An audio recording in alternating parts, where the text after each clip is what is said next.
Cümleten selamun aleyküm hanımlar. Divapatik YouTube kanalıma hepiniz hoş geldiniz. Bugün birlikte artık iplerle 5 diş görünümlü dikişsiz 2 şiş patik yapacağız. Ben patiğimde ana renk olarak krem kullandım. Kalplerimde de artık ipleri değerlendirdim. İpimi şöyle kenara alıyorum. Şişlerimi ise hanımlar 3 numara böyle kısa 20 santimlik 2 şiş ile yaptım. Hemen modeli de göstereceğim. İşte hanımlar rengarenk kalpli 2 şiş patiğimiz. Patiğimizin hanımlar hiçbir yerinde gördüğünüz gibi dikişimiz yok. Görüntü itibariyle de 5 diş patik ile birebir aynı. Daha öncesinde 5 diş olarak bakın. Şu şekilde yapmıştım. Çok talep geldi. Yorumlarda çok istendi 2 şiş olarak da. Bu şekilde 2 şişini de yaptım. Fakat renk değişikliği yaptım. Sadece fark renginin farklılığı. Aynı model. Hanımlar bu patik benim elimin ölçülerine göre 37, 38 ve 39 numara ayaklar için uyumlu oldu.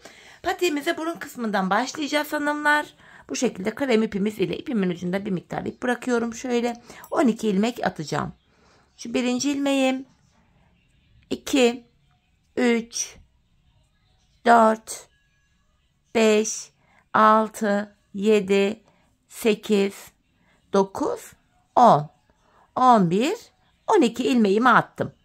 Ardından geri dönüyorum. Geri döndüğümüzde hanımlar arka yüzdeyiz. Burada bir miktar ipimiz kaldı. Bu ipimiz beklesin. Taban yaparken yine bu ipi kullanacağız. Şimdi geri döndük, arka yüzdeyiz hanımlar. İlk ilmeğimi örmeden alıyorum. Arka yüzde ilmeklerimi ters olarak örüyorum. Patiğimizde ön yüzde düz, arka yüzde de ters örgü uygulaması yapacağız. İlmeklerimi sırasıyla ters örüyorum. Sonuncu ilmeğimi de yine ters ördüm. Geri dönüyorum, ön yüzdeyim. Bu aşamada artık artırmalarımızı da yapacağız. Artırma işlemini ön yüzde ilk 2 ilmeği ördükten sonra yapacağız. Bir de son 2 ilmek kalana kadar öreceğiz. Öyle artıracağız. Öncelikle hanımlar kenar ilmeğimi örmeden aldım. İkinci ilmeğimi örüyorum. Hemen ardından buraya bir ilmek şöyle atıyorum. Bakın bu şekilde bir ilk artırmamı yaptım sağ kenara. Şimdi son 2 ilmeğim kalana kadar öreceğim hanımlar. Son 2 ilmek kalana kadar. Şöyle bakın son 2 ilmeğim kaldı. Hemen buraya da artırmamı yapıyorum. Kalan 2 ilmeğimi düz örüyorum. Böylece 14 ilmeğimiz oldu. Geri dönüyorum hanımlar. Arka yüzdeyiz. Arka yüzde artırma işlemi yok. İlmeklerimizi patiğimizin arka yüzünde ters olarak örüyoruz. Artırma işlemi sadece ön yüzde yapılıyor. Arka yüzde de ilmeklerin hepsini ters örüyoruz. Bu şekilde bakın artırdım ilmeğim dahil. Hepsini ters ördüm. Geri dönüyorum, ön yüzdeyim. Yine artırmalara devam ediyoruz. Kenar ilmeğimi örmeden aldım. İkinci ilmeğimi örüyorum. Hemen artırmamı yapıyorum. İkinci ilmekten sonra buraya bir ilmek attım. Son 2 ilmeğim kalana kadar öreceğim. Yine sol kenardan artırmamı yapacağım. Bakın son 2 ilmeğim kaldı yine burada. Hemen artırmamı yapıyorum. Kalan 2 ilmeğimi düz örüyorum. Şimdi de 16 ilmeğimiz oldu. Geri dönüyorum. Şimdi arka yüzdeyim. Arka yüzde ilmeklerimi yine ters olarak örüyorum.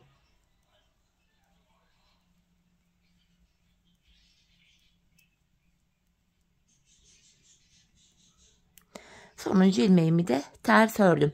Şimdi geri döndük hanımlar. Ön yüzde tekrar artırmalara devam edeceğiz. 2 ilmek öreceğiz, artıracağız. Son 2 ilmek kalana kadar öreceğiz, artıracağız. Arka yüzde ilmekleri ters öreceğiz.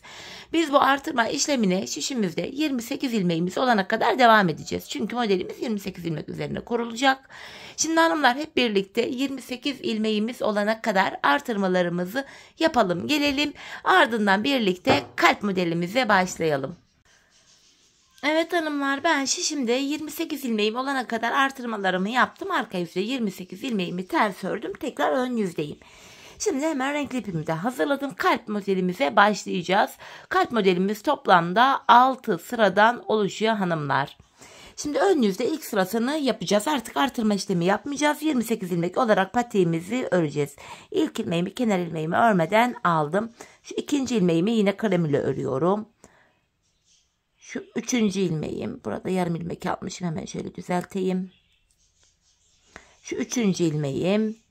4, 5, 6. İlk 6 ilmeğimi krem ipimle ördüm. Kalbimizin ön yüzde birinci sırası lila ipimi alıyorum. Bir ilmek lila örüyorum. Hemen bu lila ipimin ucunu hanımlar patiğimiz sökülmesin diye krem ipime bağlıyorum. 2 tane sıkı bir düğüm attım. İlk kalbimizi oluşturduk. Toplamda 3 tane kalp yapacağız. İlkini yaptık. Kalp aralarında 7'şer tane kremimiz var. Şimdi 7 tane krem öreceğim. 1, 2, 3, 4, 5, 6, 7. Şimdi yeniden bir ilmek lila örüyorum. İkinci kalbimizi de yaptım. Yine kalp arası için 7 ilmek krem örüyorum. 4, 5, 6, 7. Üçüncü ve sonuncu kalbim için de bir ilmek lila ördüm.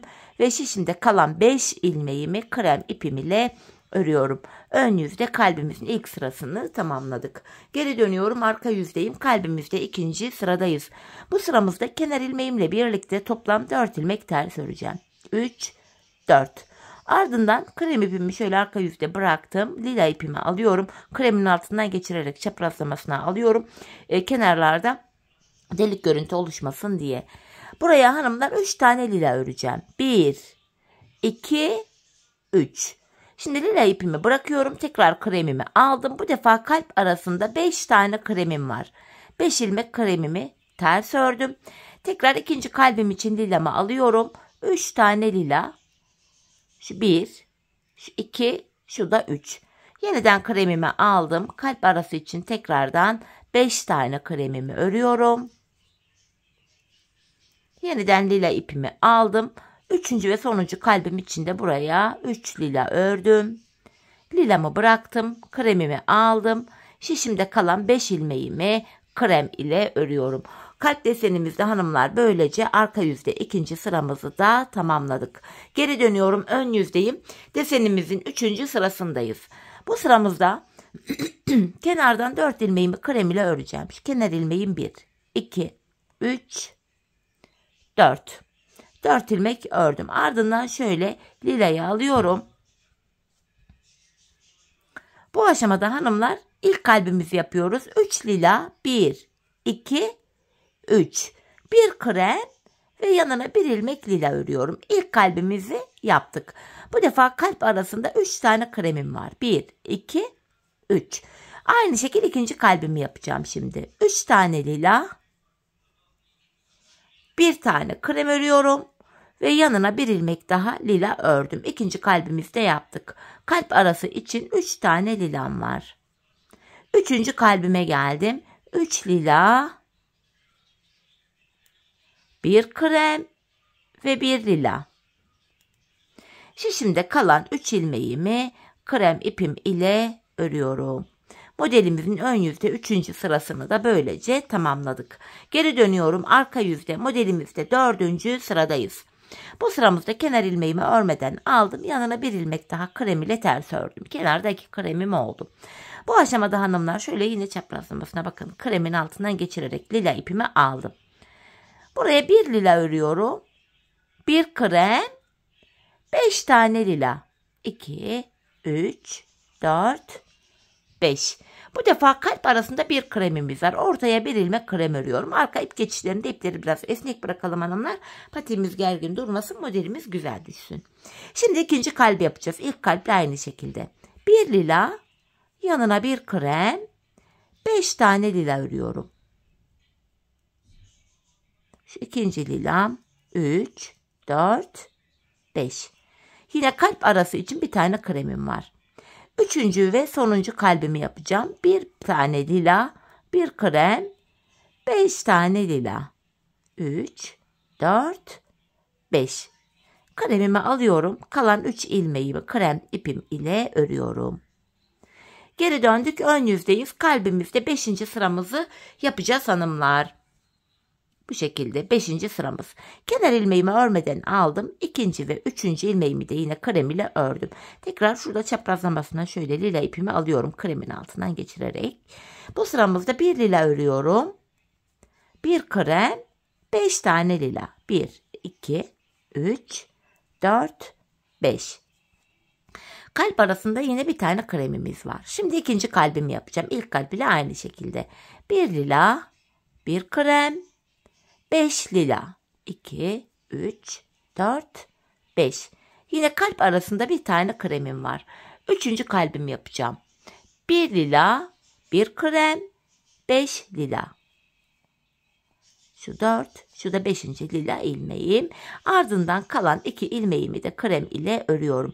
Ön yüzde 5. sıramızı tamamladık. Geri dönüyoruz. Arka yüzde kalbimizin 6. ve sonuncu sırasındayız.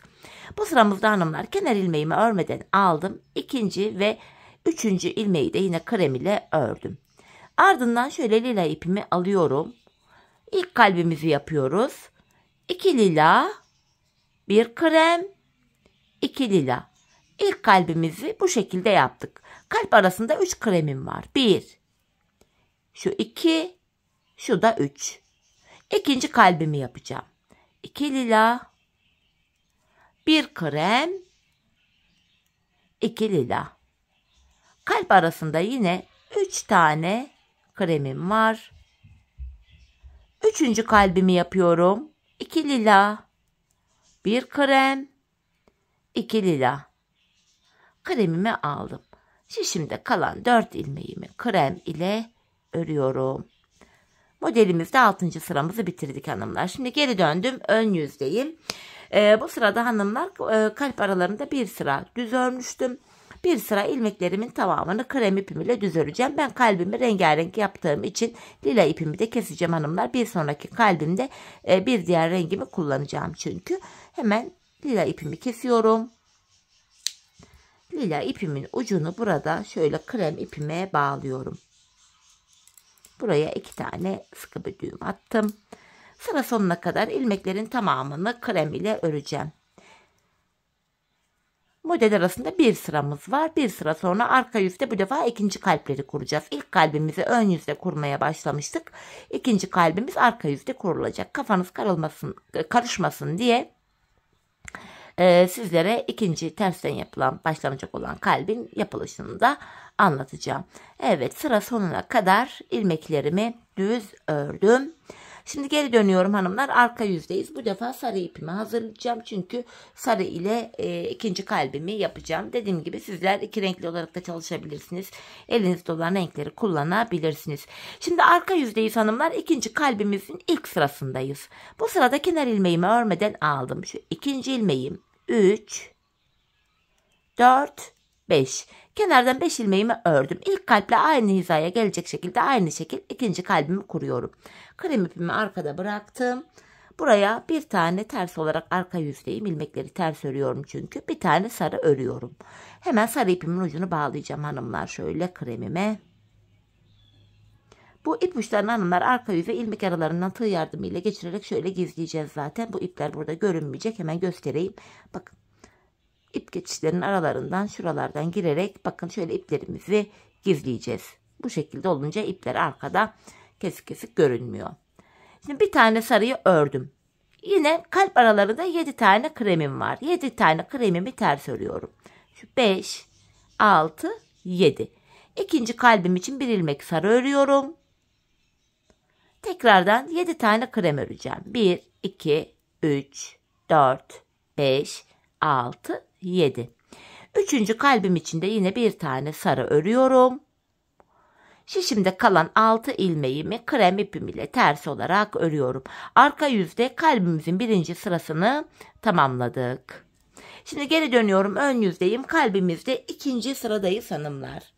Bu sıramızda kenar ilmeğimi örmeden aldım. Şu ikinci ilmeğimi örüyorum. 3, 4, 5 kremi ördüm. Ardından yine şöyle çaprazlamasına bakın kremin altından geçirerek şöyle sarı ipimi alıyorum. 3 tane sarı öreceğim. Ön yüzde modelde ikinci sıramız. 3 sarıdan sonra tekrar kremimi aldım. Kalp arasında 5 tane kremim var. 3, 4, 5. Tekrar kremimi alıyorum. Sarı ipimi aldım. Çok özür dilerim. 3 tane sarı örüyorum. Yine kalp arası için 5 tane kremim var. 5. kremimi ördüm. Devam ediyorum yine. 3 tane sarı. Ve şişimde kalan 4 ilmeğimi krem ile öreceğim. Şurada da ilmek kaçırdım. Hemen ilmeğimi tutayım. Şöyle kalan 4 ilmeğimi krem ipim ile örüyorum.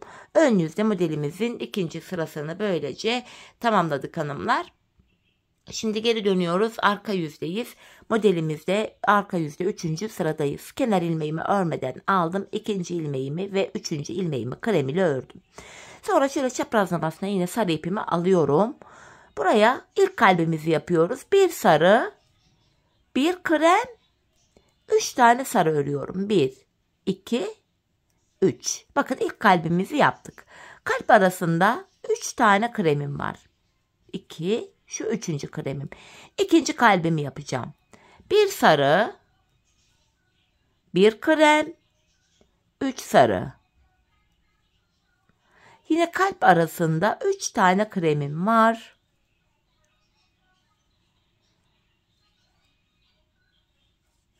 Üçüncü kalbimi yapacağım. Bir sarı, bir krem, 3 sarı. Sarı ipimi bırakıyorum ve şişimde kalan 4 ilmeğimi krem ipim ile örüyorum. Arka yüzde modelin 3. sırasını bitirdik. Ön yüzde modelimizde 4. sıradayız. Bu sıramızda hanımlar kenar ilmeğimi örmeden aldım. 2. ve 3. ilmeğimi krem ipimle örüyorum. Tekrar şöyle sarı ipimi elime aldım. Burada ilk kalbimi yapıyorum şimdi. Buraya 5 tane sarı. 2, 3, 4, 5. Bir tane krem, bir tane sarı örüyorum. İlk kalbimizi yaptım. Kalp arasında bir tane kremim var. Şimdi ikinci kalbimi yapacağım. 5 tane sarı, bir tane krem, bir tane sarı. Yine kalp arasında bir tane kremim var. Üçüncü kalbimi yapacağım. 5 sarı, bir krem, bir sarı. Ve şişimde kalan 2 ilmeğimi krem ipimle örüyorum. Modelimizde 4. sıramızı tamamladık. Geri dönüyorum. Arka yüzde modelde 5. sıradayım. Bu sıramızda hanımlar kenar ilmeğimi örmeden alıyorum. 2. ilmeğimi de yine krem ile ördüm. Tekrar şöyle çaprazlamasına sarı ipimi elime aldım. İlk kalbimi yapıyorum. Şimdi 5 tane sarı öreceğim. 1, 2, 3, 4, 5.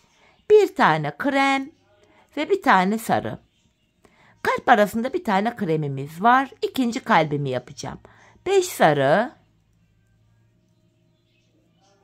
bir krem ve bir tane sarı. Yanında bir tane kremim var kalp arasında. Üçüncü kalbimi yapıyorum. 5 sarı, bir krem, bir sarı. Ve şişimde kalan 3 ilmeğimi krem ipim ile örüyorum. Arka yüzde 5. sıramızı tamamladık.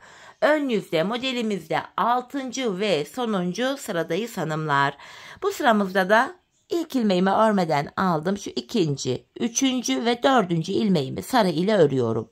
Pardon, krem ipim ile ördüm ilk 4 ilmeğimi. Sonra sarı ipimi şöyle yine elime aldım. İlk kalbimi yapıyorum. 2 sarı, bir krem, 2 sarı. Kalp arasında hanımlar 3 tane kremim var. İkinci kalbimi yapıyorum. 2 sarı, bir krem, 2 sarı. Tekrardan kalp arasında 3 tane kremim var. Üçüncü kalbime geldim. Yine ilk 2 kalbimle aynı şekilde 2 sarı, bir krem ve 2 sarı örüyorum. Şişimde kalan 3 ilmeğimi krem ile ördüm. Böylece hanımlar bakın ikinci kalbimizi de 6 sıradan oluşacak şekilde ördük. Şimdi geri dönüyoruz. Kalbimiz bitti. Bir sıra ilmekleri tamamen krem ipim ile ters öreceğim arka yüzde. Bir sonraki kalbimde farklı renk kullanacağım için bu sıramda da yine bakın şu sarı ipimi keseceğim. Şöyle sarı ipimin ucunu kremime bağlayacağım. Buraya 2 tane düğüm atıyorum sıkıca. İlmeklerimizin tamamını krem ile örüyoruz. Ön yüzde 3. kalbimizi kuracağız hanımlar. İlk kalbimizi ön yüzde kurmaya başlamıştık. İkinci kalbimiz arka yüzde denk geldi. Arka yüzde kurmaya başladık. Üçüncü kalbimizi yine ön yüzde kuracağız. Dördüncü kalbimizi de arka yüzde kuracağız. Bu şekilde 4 tane kalp desenimizi tamamlayacağız. Sonuncu ilmeğimi de yine ördüm. Şimdi geri döndük hanımlar. Bakın ön yüzdeyiz. İkinci kalpten sonra da yine bir sıra arka yüzde örmüş olduk. Farklı bir renkle bu 3. kalbi yapacağız. Yine ön yüzde 3. kalbi kurmaya başlayacağız. Lila kalbimizi nasıl yaptıysak aynı sayılarla aynı şekilde Aynı teknikle 3. kalbimizde yapacağız. Hanımlar ilk dediğim gibi ilk kalp ön yüzde kurulurken ikinci kalbi arka yüzde kurmaya başladık. Bu aşamada ben her iki kalbinde hani kuruluşu biraz farklı olduğu için ön yüzde arka yüzde her ikisini de baştan sona gösterdim.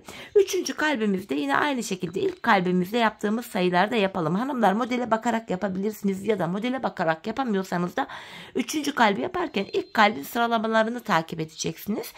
3. kalp bittikten sonra yine ilmeklerimiz arka yüze denk geliyor. Pardon, ön yüze denk geliyor. Ön yüzde ilmekleri ördükten sonra arka yüzde bu defa 4. kalbi kurmaya başlayacaksınız. Çünkü 4. bu mavi olan kalbimizde arka yüzde kurulmaya başlıyor. Onu da 2. kalbimizle aynı şekilde yapacaksınız. Kalp kuruluşları bu şekilde olacak. Şimdi hep birlikte hanımlar 4 tane kalbimizi tamamlayalım, gelelim. 4. kalpten sonra 4. kalp ön yüzde biteceği için arka yüzde ilmeklerin tamamını krem ile örelim, gelelim hanımlar. Ardından birlikte bilek ayrımını yapacağız.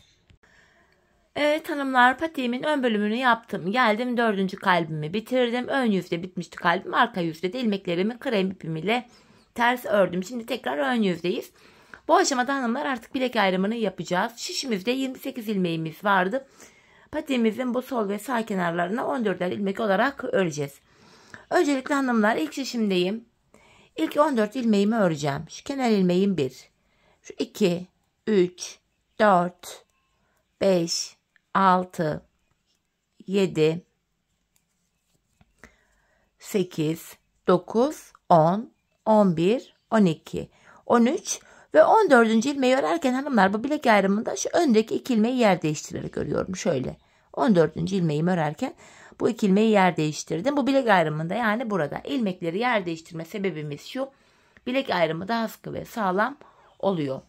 Şimdi hanımlar öncelikle patiğimizin bu sağ kenarını yapacağız. Sonra da sol kenarı.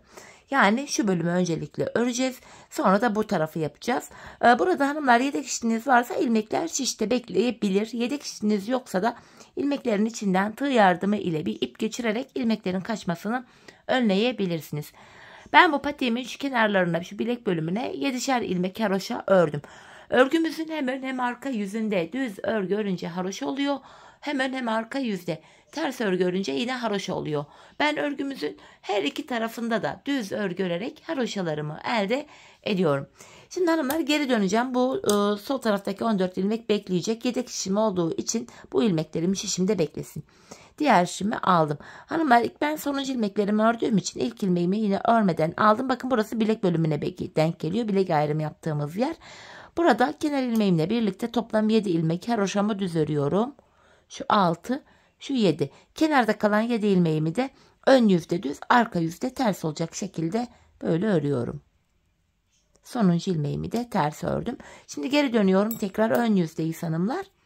Öncelikle ön yüzdeyim. Kenardaki 7 ilmeğimi düz örüyorum. Şu 6, şu 7. ilmeğim. Buradaki 7 haroşamı da ben haroşayı düz ördüğüm için düz olarak örüyorum. Yeniden geri döndüm. Arka yüzdeyim. Tekrardan kenardaki 7 haroşamı düz öreceğim.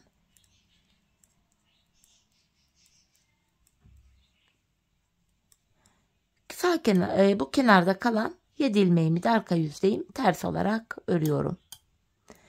Şöyle ön yüzde baktığımız anda hanımlar burada 2 diş haroşamız oluştu. Gördüğünüz gibi 1, 2. Bu aşamada hanımlar ben patiğimin şu kenarına 14 diş 14 sıra haroşa ördüm.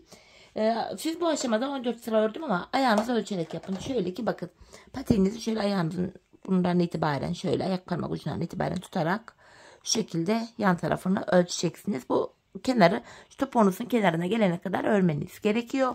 Bu şekilde ölçerek yaparsanız patiğiniz ayağınıza tam olur. Zaten bu arka bölümü bitirdikten sonra mezura ile sizlere de ölçüyü vereceğim.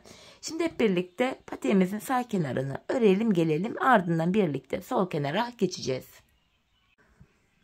Evet hanımlar, patiğimizin sağ kenarını ördüm. Burada 14 diş haroşam var.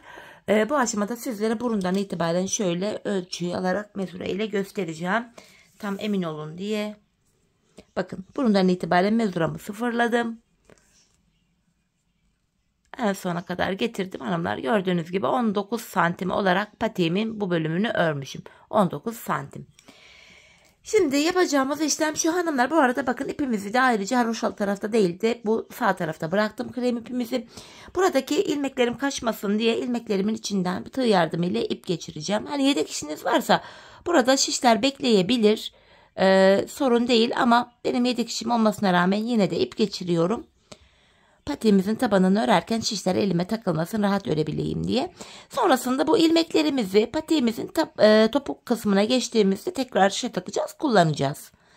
Şimdilik şöyle ipe taktım iplerimi ve ipimin ucunu da şu kenarda küçük bir miktar bırakıyorum. Krem ipimi kesiyorum. Şimdi patiğimizin sağ kenarını nasıl yaptıysak sol kenarını da aynı şekilde yapacağız. Şu bilek ayrımı yaptığımız yerden itibaren ilmeklerimi örmeye başlıyorum. Bilek bölümündeki yine 7 ilmeğim haroş olacak. Düz olarak öreceğim. Şu ikinci ilmeğim. İkinci ilmeğimi hemen ördükten sonra ipimin ucunu da şurada kendisine bağlayayım hanımlar. Patiğimiz sökülmesin diye. 2 tane sıkı bir düğüm attım buraya. Bu ilk 7 haroşa ilmeğimi düz örüyorum. İpimizin ucunda gizleyerek götüreyim. Bakın 5 ilmek oldu. 6, 7. Kenarda kalan 7 ilmeğimi de ön yüzdeyim düz öreceğim.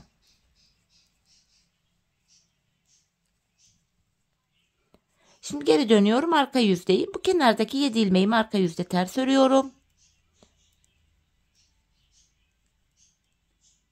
Burada kalan 7 ilmeğimi de bilek bölümünde haroşa olduğu için düz olarak örüyorum. Bu bilek kenarına denk gelen yerdeki 7 ilmeği haroş olarak öreceğiz. Bu kenarda kalan 7 ilmeğimizi de ön yüzde düz, arka yüzde ters olacak şekilde örmeye devam edeceğiz. Bakın burada da yine bir diş haroşamız oldu. Ben sağ kenara 14 diş haroşa yaptım. Sol kenara da aynı sayılarda haroşamı öreceğim. Şimdi sizler de sağ kenar ile eşit sayıda sol kenarınızı tamamlayın gelin hanımlar. Ardından birlikte patiğimizin tabanına başlayacağız.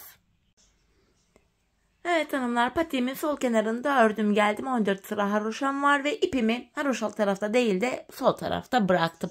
Sağ kenarda olduğu gibi burada da yine ilmeklerim kaçmasın diye bu ilmeklerimin içine yine şöyle tığımı takıyorum ve tığ yardımıyla şöyle minik bir ip geçireceğim. Dediğim gibi buralardaki ilmekler topuk yapımında tekrar kullanılacak. Şişimize takacağız ve bu ilmeklerimizi topuk kısmında öreceğiz. Hemen bu krem ipimin ucunda minik bir miktar bırakıp şöyle kesiyorum. Patiğimizin üst bölümünü bitirdik. Burundan başlayarak tabanımızı öreceğiz hanımlar. Burun kısmında kalan krem ipimin ucuna yine aynı kremi bağlıyorum. Buraya güzel bir düğüm attım şöyle. Hanımlar, patiğimizi 12 ilmek olarak başlamıştık. 12 ilmek olarak başladığım yerden 12 ilmek çıkaracağım.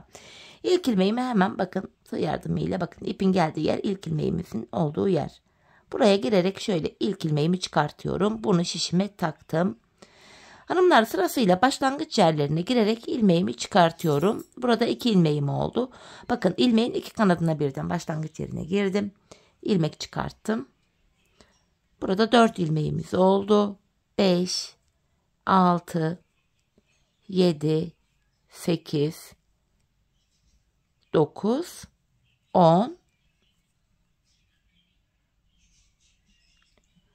11 ve en son şuraya da girerek bir ilmek çıkartıyorum kenara. Şu da 12. ilmeğim. Şöyle 12 ilmek başladığım yerden ön yüzde 12 ilmek çıkarttım. Şimdi geri dönüyorum. Bu patiğimizin tabanında da ön yüzde düz, arka yüzde ters öreceğiz ilmeklerimizi. Şu an arka yüzdeyim. İlk ilmeğimi örmeden aldım. Diğer ilmeklerimi sırasıyla ters olarak örüyorum.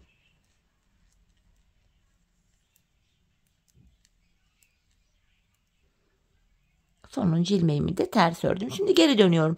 Hanımlar, bu aşamada hem ilmek sayıları artacak hem de patiğimizin tabanı üst bölüme eklenecek. Bunu da şöyle yapacağız. Bakın buralarda V şeklinde kenar ilmek yerlerimiz görünüyor kenarlarda. Bakın V şeklinde buralarda. İlk kenar ilmek yerim burada.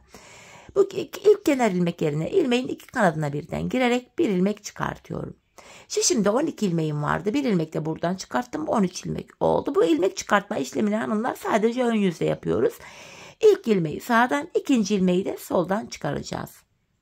Şimdi ilk ilmek çıkarttıktan sonra diğer ilmeklerimi düz olarak öreceğim. Ardından sol kenardan da bir ilmek çıkaracağım. Sonuncu ilmeğimi de yine ördüm. Şimdi de sol kenardan bakın ilk kenar ilmek yerim burada. ilmeğin iki kanadına birden girerek buradan da bir ilmek çıkartıyorum. 14 ilmeğimiz oldu. Geri dönüyorum hanımlar. Şimdi de arka yüzdeyim. Kenar ilmeğimi örmeden aldım. Kalan ilmeklerimi sırasıyla ters olarak örüyorum. İlmek çıkartma işlemi sadece ön yüzde yapılıyor. Arka yüzde de ilmeklerin tamamı ters örülüyor. Sonuncu ilmeğimi de ters ördüm. Geri dönüyorum, tekrar ön yüzdeyim. Sıradaki kenar ilmeklerim burada. Bakın, bu ilmeğin iki kanadına birden giriyorum ve buradan bir adet ilmek çıkarttım. Şişimde 14 ilmek vardı. Bir ilmek de buradan çıkarttım. 15 oldu. Şimdi diğer ilmeklerimi düz örüyorum. Ardından sol kenardan da bir ilmek çıkaracağım. Şişimde 16 ilmeğim olacak. Sonuncu ilmeğimi de ördüm ve hemen burada da sıradaki kenar ilmek yerine girerek ilmeğimi çıkarttım. 16 ilmeğimiz oldu. Geri dönüyorum, arka yüzdeyim. Yine kenar ilmeğimi örmeden aldım. Diğer ilmeklerimi ters olarak örüyorum.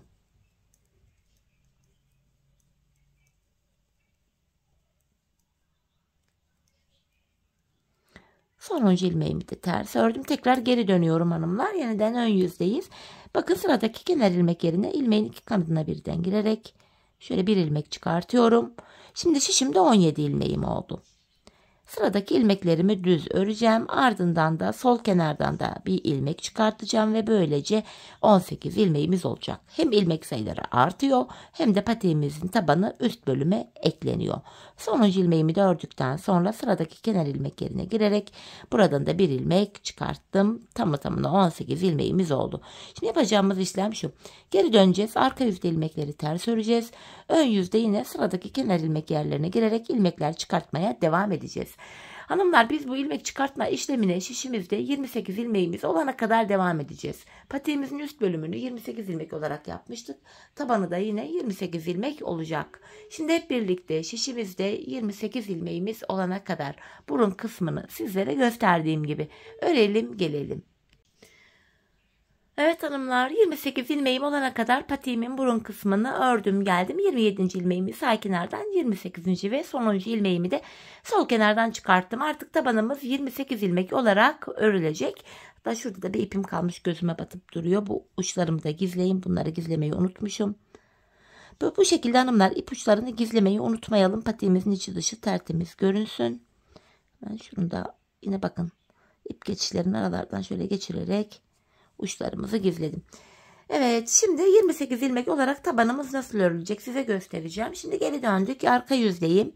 İlk ilmeğimi yine örmeden alıyorum. Arka yüzde olduğum için diğer ilmeklerimi ters olarak örüyorum. Hanımlar, son 2 ilmeğim kalana kadar ilmeklerimi ters olarak öreceğim.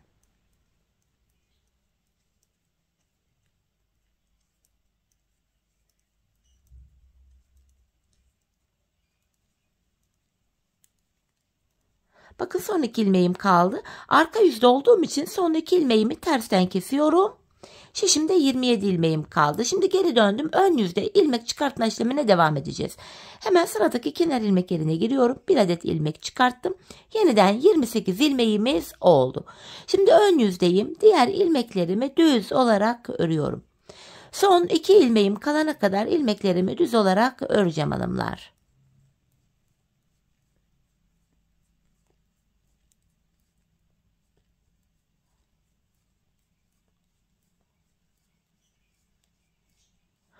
Bakın, son 2 ilmeğim kaldı. Son 2 ilmeğimin ikisini birlikte keserek örüyorum ve sıradaki kenar ilmeklerim hemen burada. Buraya girerek bir adet ilmek çıkartıyorum. Böylece tekrar 28 ilmeğimiz oldu. Şimdi geri dönüyorum. Yine arka yüzdeyim. Yine ilk ilmeğimi örmeden aldım. Diğer ilmeklerimi ters öreceğim. Son 2 ilmek kalana kadar. Hanımlar, arka yüzdeysek eğer son 2 ilmeğimizi tersten kesim yapıyoruz. Ön yüzdeysek eğer de son 2 ilmeğimizi düzden kesim yapıyoruz ve sıradaki kenar ilmek yerinden ilmek çıkartıyoruz. 28 ilmek olarak tabanımızı bu şekilde örüyoruz. Bakın, yine son 2 ilmeğim kaldı. Arka yüzde olduğum için son 2 ilmeğimi tersten kesiyorum. Şimdi geri döndüm, ön yüzdeyim ve sıradaki kenar ilmek yerine girerek şu şekilde ilmek çıkartıyorum. Tekrar hanımlar, ön yüzdeyim. Devamında gelen diğer ilmeklerimi sırasıyla düz olarak örüyorum. Son 2 ilmeğim kalana kadar öreceğim. Ön yüzde olduğum için son 2 ilmeğimi düzden keseceğim ve sıradaki kenar ilmek yerinden ilmek çıkaracağım.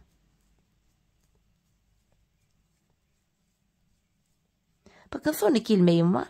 İkisini ön yüzde olduğum için düzden kestim ve sıradaki kenar ilmek yerine girerek ilmeğimi çıkarttım. Hanımlar, patiğimizin tabanı 28 ilmek üzerinden bu şekilde örülecek. Biz bu işleme son kenar ilmek yerlerine gelene kadar, bakın buraya ve buraya gelene kadar devam edeceğiz. Aynı kenar ilmek yerine 2 kere girmeyelim ya da bir tane kenar ilmek yeri atlayıp diğerinden ilmek çıkartmayalım. Sırayla gidelim ki patiğimizin tabanı eşit olarak tamamlansın, eşit olarak örülsün. Şimdi hep birlikte son kenar ilmek yerlerine gelene kadar patiğimizin tabanını sizlere gösterdiğim gibi örelim gelelim. Ardından birlikte topuğumuza başlayacağız. Evet hanımlar, patiğimin arka bölümünü son kenar ilmek yerlerine gelene kadar bu şekilde ördüm ve geldim. Bu aşamada artık kenar ilmek yeri kalmadığı için bu kenarlardaki şu 14'er ilmeğimizi şişimize takacağız. İlk ilmeğimizi sağdan, sonuncu ilmeğimizi de bu sol taraftan çıkartmıştık. En son bu solda kaldık. Şimdi bu sarı ipimi açacağım. Şöyle. Burada ipime takılı olan ilmekler vardı. Bu ilmekleri şişime alıyorum. Bu sarı ipi çekip öyle de takabilirdim ama ilmekler kaçmasın diye böyle bir garanti altına aldım. Sırasıyla ilmeklerimi şişime takıyorum. Bakın ipimi çektim. Buradaki ipimizin ucunu, şu kalem ipimin ucunu ana ipime bağlıyorum. 2 tane düğüm attım. Açılma, sökülme olmasın diye. Şimdi hanımlar, geri dönmeyeceğiz. Bu şişteki 14 ilmeğimizi öreceğiz. Şu an ön yüzdeyim. Bakın ilmeklerimi düz örmeye devam ediyorum. Şu ipimizin ucunu da gizleyerek götüreyim. Şöyle. Kenardaki 7 haroşam var. Bu 7 haroşamı da düz örüyorum. Şimdi geri döndük hanımlar. Arka yüzdeyiz. Arka yüzde yine 7 haroşamı düz öreceğim.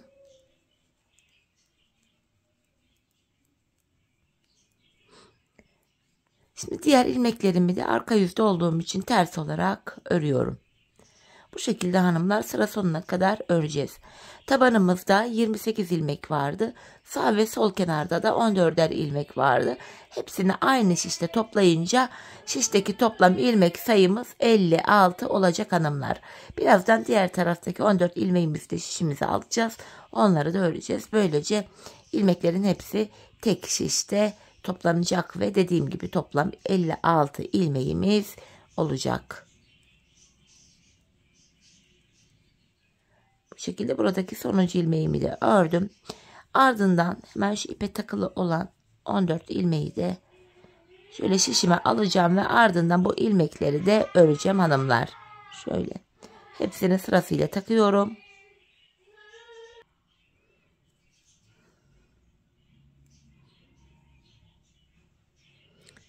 İlmeklerin hepsini taktım. Yine ipimi çekeceğim. Biraz sık oldu. Niye çekilmedi? Hemen şöyle asılıyorum. Evet. Buraya da hanımlar arka tarafta kalsın diyorum. Şöyle arkadan ipimin ucunu bağlıyorum.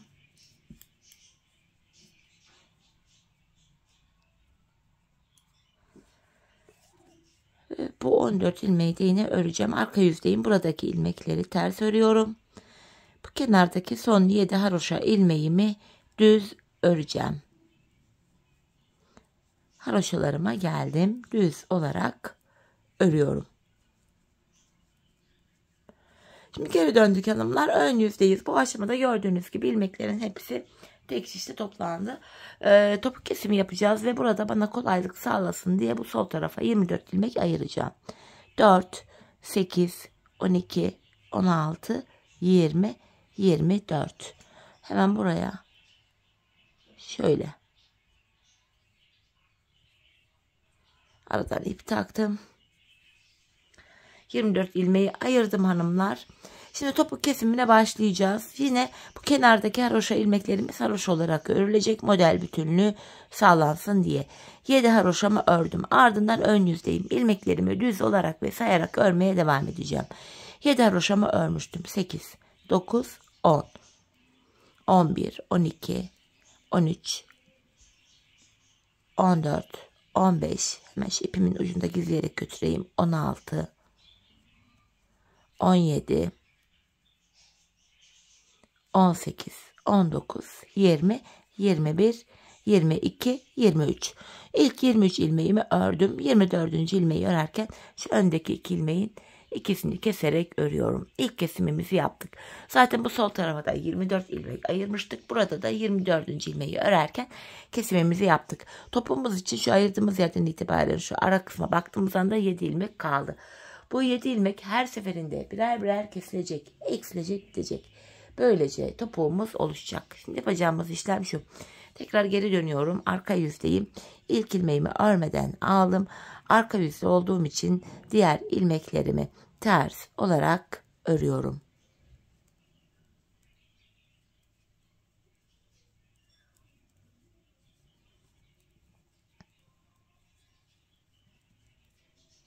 Son 7 haroşa ilmeğimi düz ördüm hanımlar yine. Çünkü haroşalarımıza devam ediyoruz. Evet, şimdi tekrar ön yüzdeyiz ve bir önceki sırada yaptığımız işlemin aynısını yapacağız. Yani ilk 23 ilmeği öreceğiz. 24. ilmeği örerken kesimimizi yapacağız.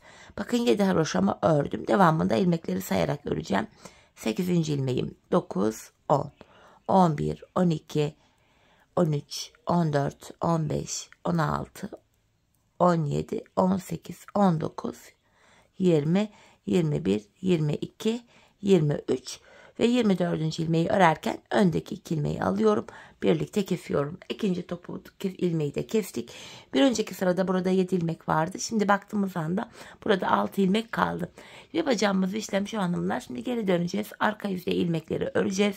Ön yüzde tekrar 23 ilmek örüp 24. de kesimimizi yapacağız.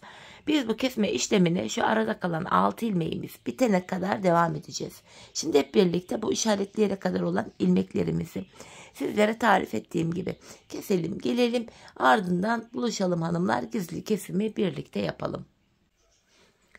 Evet hanımlar, bu işaretleyene kadar olan ilmeklerimi sizlere gösterdiğim gibi kestim, geldim, patiğimizin topuğu şöyle oluştu. İlk başta bu sol tarafa 24 ilmek ayırmıştım. Kesimlerden sonra sağ şişimde de 24 ilmeğim kaldı. Yani her iki şişteki ilmek sayılarımız da birbirine eşit. Bu aşamada patiğimin düz tarafı içeride, ters tarafı da dışarıda olacak şekilde şöyle ikiye katlıyorum. Ben tığ ile kolay kesim yapabildiğim için elime tığımı aldım. İlk kesimim şöyle.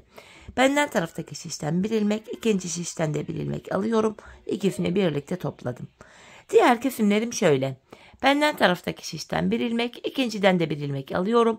İkinci şişten aldığım ilmeği ilk şişten aldığım ilmeğin içinden geçirdim.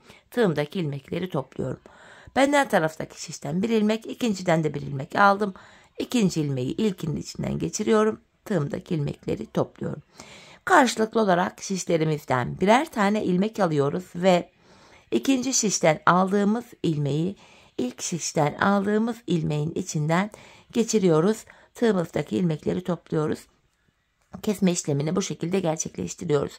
Her iki patiğimizin topuk kesimi de aynı yönde, aynı tarafta, aynı şekilde oluyor hanımlar. Bu şekilde. Kalan ilmekleri de aynı şekilde keselim, gelelim. Evet hanımlar, ilmeklerimi kestim, geldim. Son birer ilmeğim kaldı. Önce benden taraftaki ilmeğimi, sonra ikinci şişimdeki ilmeğimi tığıma aldım. Tığımda 3 ilmeğim var. Üçünü birden topluyorum. Ardından buraya 2 tane sıkı bir zincir çekip ipimi kesiyorum. Hemen ipimizi gizleyelim. Sonra topuğumuzu ve patiğimizin tamamını genel olarak bakalım. Şöyle sıkılayarak ipimin ucunu ilmek aralarından geçirerek gizliyorum. Hemen bakalım topuğumuza. Bakın hanımlar, gizli kesim olduğu için topuk yeri belli bile değil, kesim yeri. Şu şekilde duruyor ayak arkasında. Gayet muntazam, temiz bir görüntüsü var. Patiğimizi bitirdik hanımlar. Bir de patiğimize manken ayağımızla bakalım. Hemen ayağıma giydireyim, öyle görelim. Manken ayağıma giydireceğim patiğimi. Bayağı bir güzel o patik oldu hanımlar. Ben çok beğendim. Yapması da gayet zevkliydi. Umarım sizler de benimle birlikte beğenerek, severek patiğinizi yaparsınız. Evet, patiğimi şöyle güzelce giydirdim. Bakın modelimiz şöyle. Şu kenarlarını da şöyle düzelteyim. Bakın, esneklik payını da yine göstermek istiyorum. Gayet güzel, şık, hoş bir model oldu. Görüntü itibariyle de 5 diş patikten hiçbir farkı yok. Evet hanımlar, yine birlikte güzel bir modelin daha sonuna geldik. Umarım sizlere faydalı, hoş bir video olmuştur. Yeni modellerde, yeni videolarda buluşmak dileğiyle. Şimdilik hoşça kalın, sağlıcakla kalın.